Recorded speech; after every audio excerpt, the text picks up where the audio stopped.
So guys विकडेज मध्ये सिंहगडावर येण्याची मजा काहीतरी वेगळीच आहे, कारण की इकडे पूर्ण रस्ता कोणीच नाहीये, आम्हीच आहे. ट्रेक चालू केला आता 8:45 झालेत बरोबर, आणि आता आम्ही करतोय स्टार्ट. बघूयात आम्ही किती वाजेपर्यंत वरती पोहोचतोय.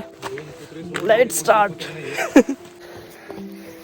या गोष्टी आता आम्ही थोडेसे वरती आलेलो आहे. मस्त व्ह्यू दाखव, काय काय दिसतंय, आणि व्ह्यू तर वरती ठेव हा. व्ह्यू दाखव, व्ह्यू. मला चढू तर दे आधी. मित्रांनो तुम्ही हे बघितलं पाहिजे, लुक ॲट द व्ह्यू. ढग इथपर्यंत आलेत अक्षरशः, आणि वरतून जग जरा जास्त सुंदर दिसायला लागले. दिस इज समथिंग वी क्रेव फॉर ऑल द इयर.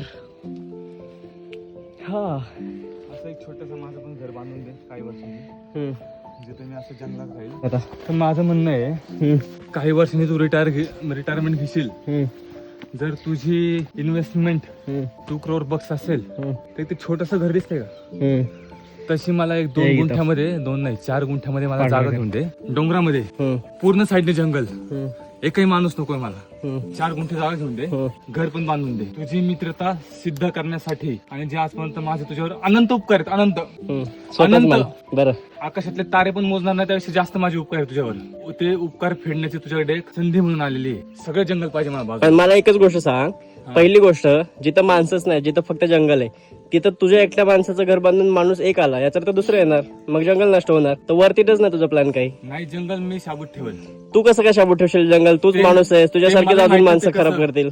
ते मला माहित नाही कसं. मला विश्वासच नाही तुझ्यावर, तू जंगल साहेब ठेवणार. 40 लाख अकाउंट लिहू दे, बाकी मी बघतो पुढे काय. अरे मित्रा, 40 लाख आणि 2 करोड रुपयाची इन्व्हेस्टमेंट, ह्याच्यासाठी रिटायरमेंट यावं लागते का?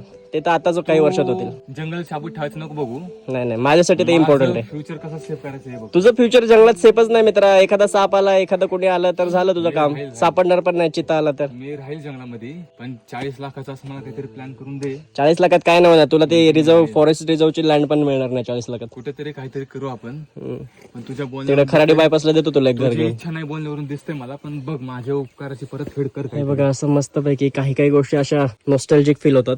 असलं भारी वाटतं ना. अजून पहिला पाऊस पडला त्यामुळे एकदम हिरवळ तर नाहीये, पण तरी पण वाईब आहे बाई या वातावरणामध्ये. आहा.